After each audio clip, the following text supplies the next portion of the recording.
Good morning. Welcome to episode 41 of the Driller Newscast. I'm your host, Brock Yordy. We are live at National Groundwater Week 2022, along with IGSPA, Learning Experience, and the Irrigation Show. I got a great interview with the outgoing president, Brian, and the incoming president, Jason, who is a hydrogeologist. And that's what we're going to jump right into for this week's newscast. If you're listening to this right now and you can see the strip behind me, you can think of all the things that you'd want to experience in Las Vegas and Groundwater Week, and you feel like you missed out, you did. So you should be signed up and be there next year.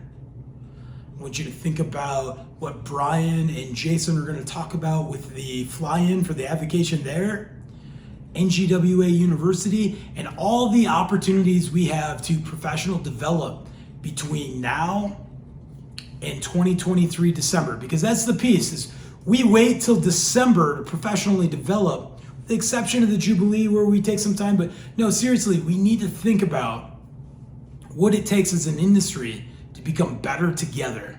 And that's what Jason and Brian are going to talk about. I hope you enjoy.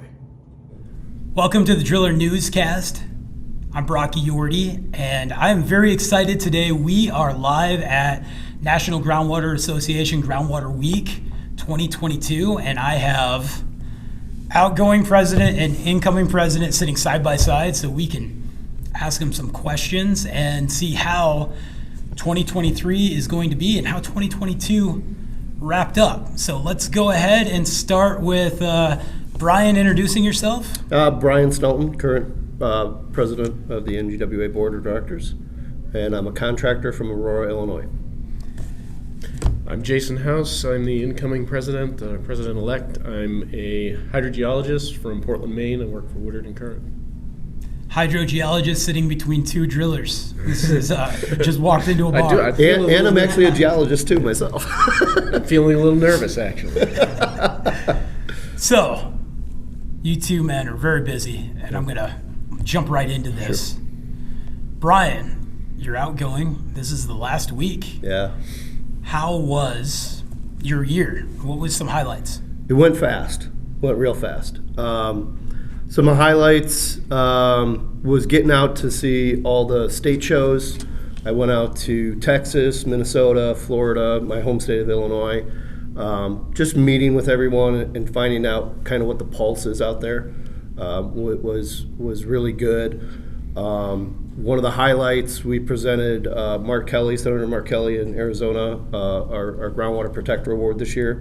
And for all the years I've gone to the fly-ins, never really met with a senator, but it was great. We sat with Senator Kelly, talked for about 30 minutes, no politics, just groundwater. And it was amazing. It was probably one of the highlights of my career.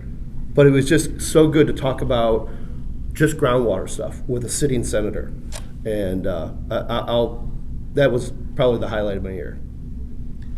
Would you tell the audience a little bit about the fly-in and the importance of it?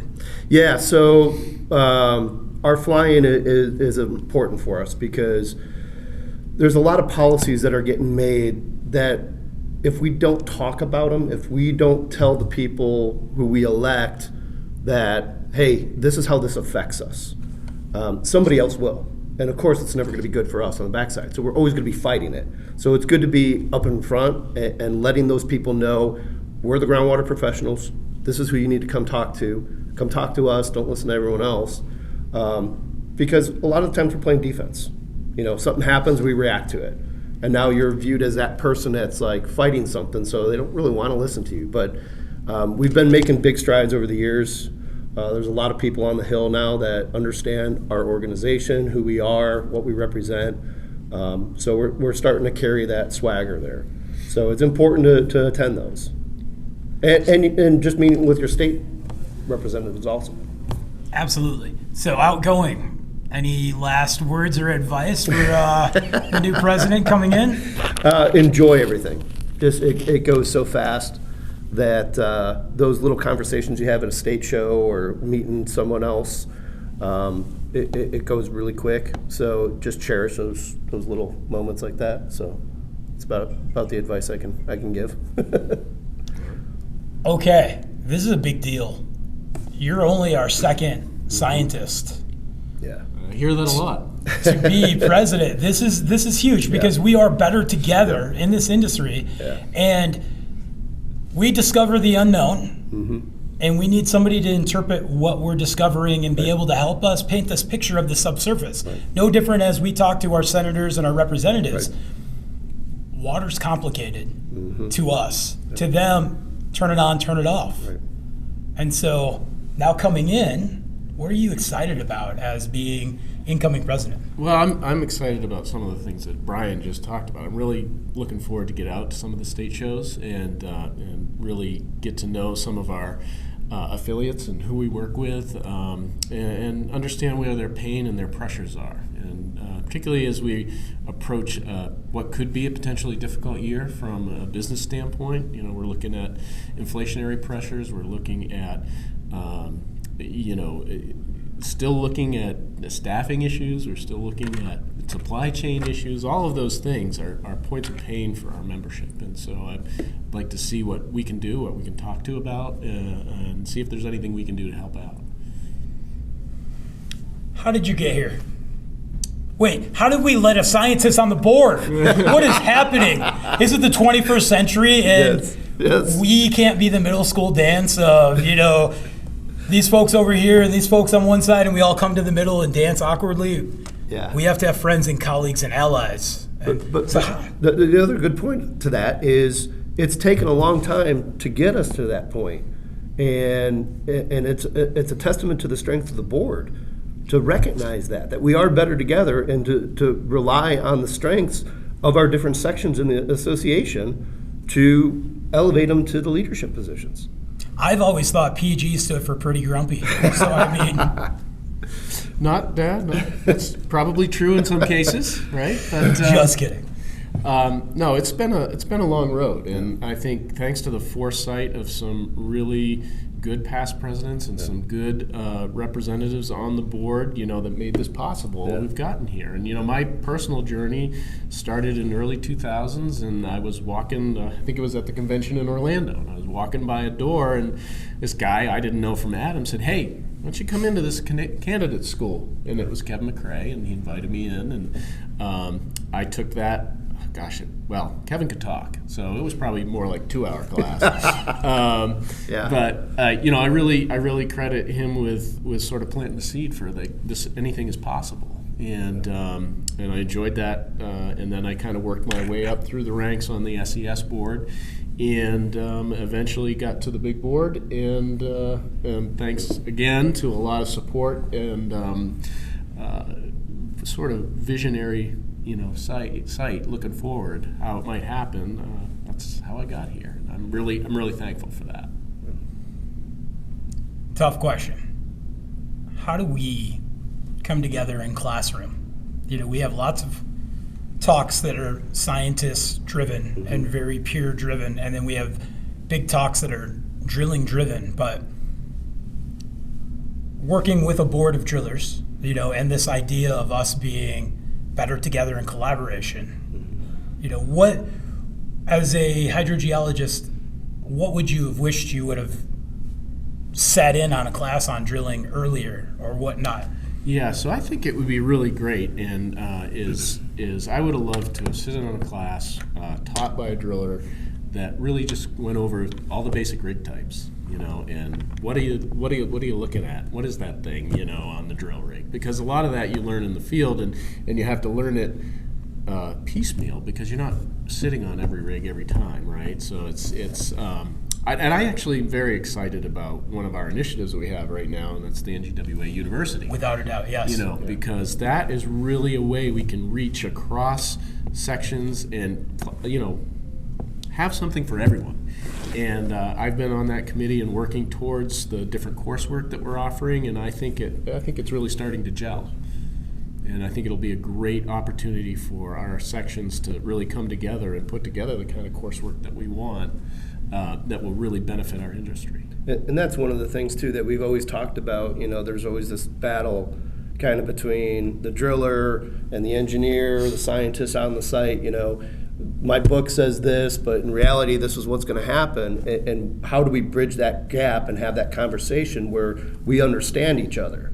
And I think the drilling basics is a good start to have that education where all these sections can start to have those conversations and understand the basics of everything. So I think that's a huge step for our organization, for the industry, all that stuff to kind of get rid of some of those, I stay on my side, you stay on your side, we'll talk when we need to, but more having collaborative conversations and moving us forward. Right, and giving us a common language to speak to, Yep. right? Because we don't always use the same things for things, right? So, like, I'll give you for instance. I was working on a job site in East Texas, and I had a driller refer to something as gumbo, and I'm like, oh, great, when are we going to lunch? And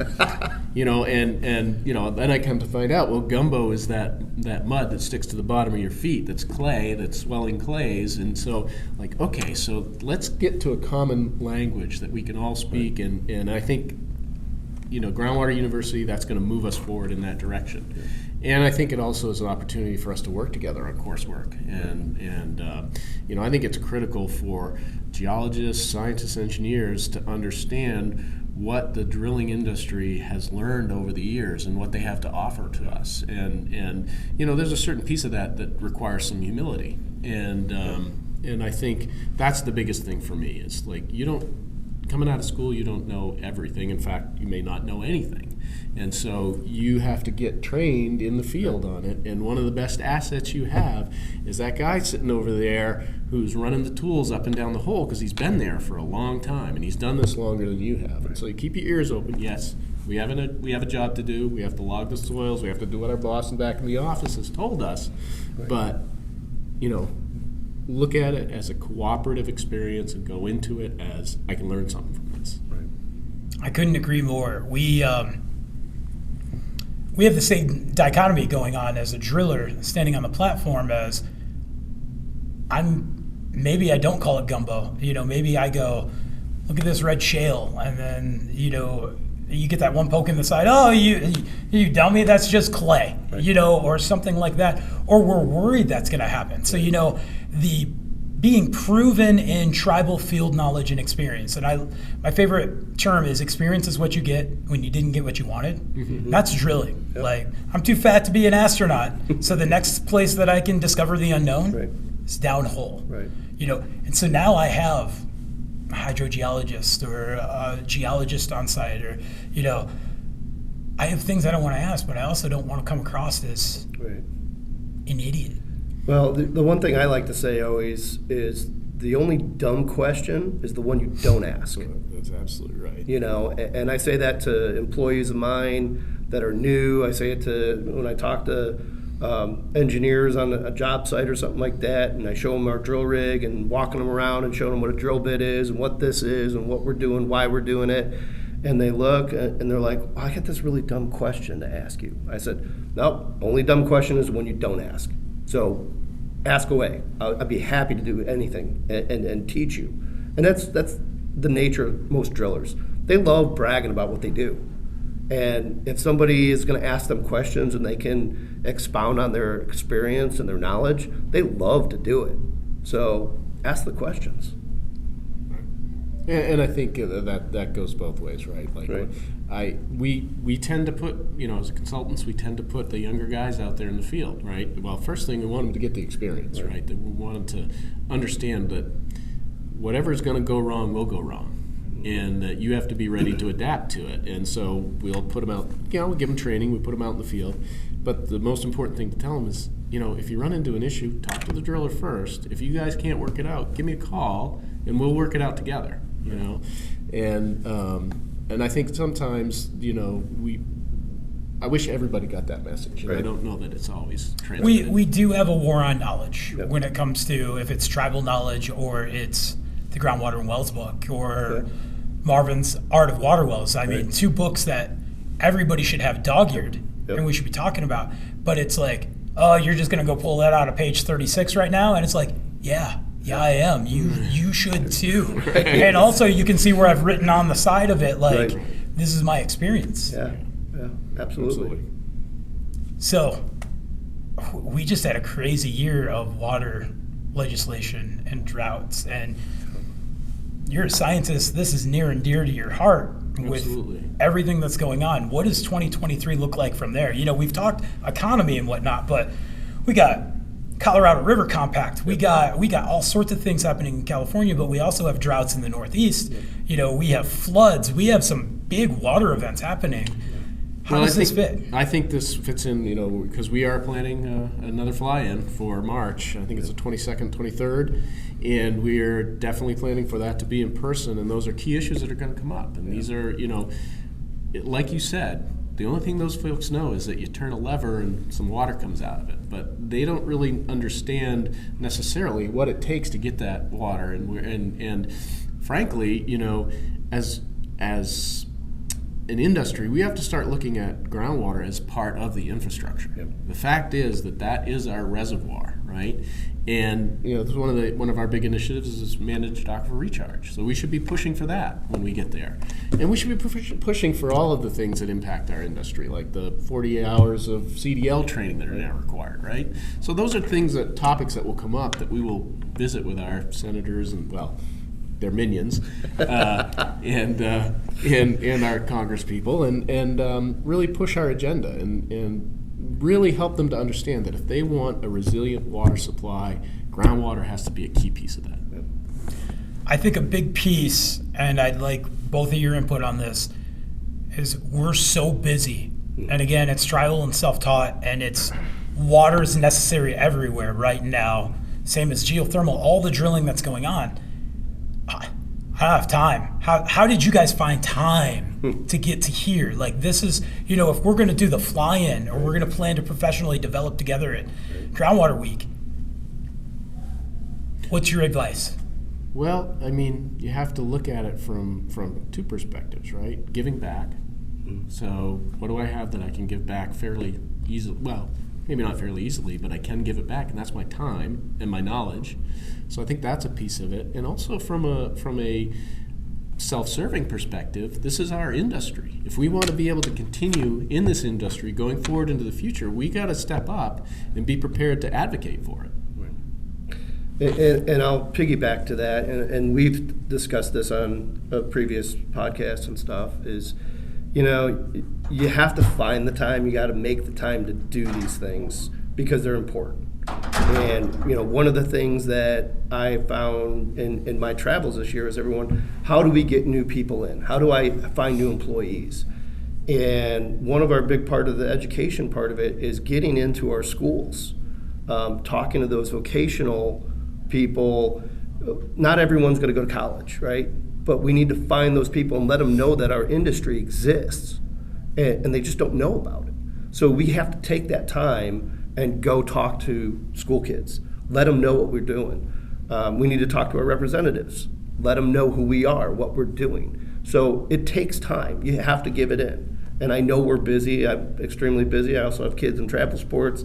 But you got to make that time. And there's a short period of time that you may do a lot of stuff, but it's worth it in the end. And it's just making the industry better. So I encourage a lot of people just to get involved. Absolutely. And I think we really need to take the long view of this, right? As an industry, we're suffering from years and years of neglect on education about earth sciences. And so through Awesome Aquifer and some of these other programs we have a chance to plant seeds at a very young age and get them interested and excited about groundwater. And move that progression up through until, it's almost a seamless transition from Awesome Aquifer into NGWA University and generate that passion in the young people, because that's what we need. Not everybody can be an attorney, right? We need people. We need people in STEM. We need people hands-on, working towards solutions. Because let me tell you, water stress is not going away, and it's only going to get worse. Right, and we're going to need those people. Yeah. From the Awesome Aquifer standpoint, all my children talk about is when a science teacher makes a volcano.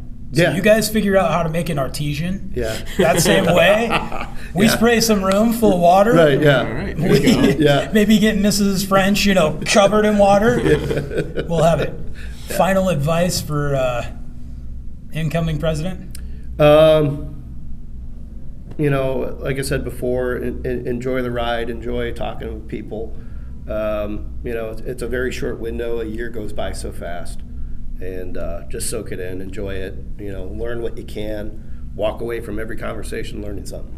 Yeah, absolutely. I think that's a real key, and I want to thank Brian for his year of service and for really helping guide me along the way. We've had a lot of meetings, and this is how things are going, and it's great to get that kind of transition. So, really looking forward to 2023, and really thankful that Brian was 2022. Yeah, we're in good hands with Jason. I know that for Welcome, President. No, thank you. Thanks, Brian. Brock, it's always fun. This is NGWA Groundwater Week 2022. And if you're watching this morning, you're listening to the podcast and you're like, I didn't go, you should have been here. And you should be signed up for next year, and approach both of these men. Find them on LinkedIn, find them through their emails. Easy to talk to, and we are better together. And you can see that by the conversation we've had today. Thank you, guys. Thank you. Thanks, Brock. Thanks. Thank you for joining us for episode 41 of the Driller Newscast. Get signed up for the National Groundwater Week Conference. Pay attention to all the great things that are happening in driller.com. And it's the end of the night. We got the strip behind us. Got some Johnny Walker going on. And look who I found hanging out. Captain Jake Fletcher, retired, but industry professional, writes the leadership columns for us at thedriller.com. And Jake, give your elevator pitch on why you should come to Vegas in a Groundwater Week. Well, aside from being biased because I live here, Groundwater Week is a great opportunity not only to catch up with old friends, but to meet new people and to learn a bunch of new things and just network because we're better together. 100%, we're better together. Be here next year, 2023. And for everybody that we saw at the booth and we got to hang out with, and those that got to win the hard hat, cheers. It's been an awesome week. Thanks, everybody. Cheers, buddy.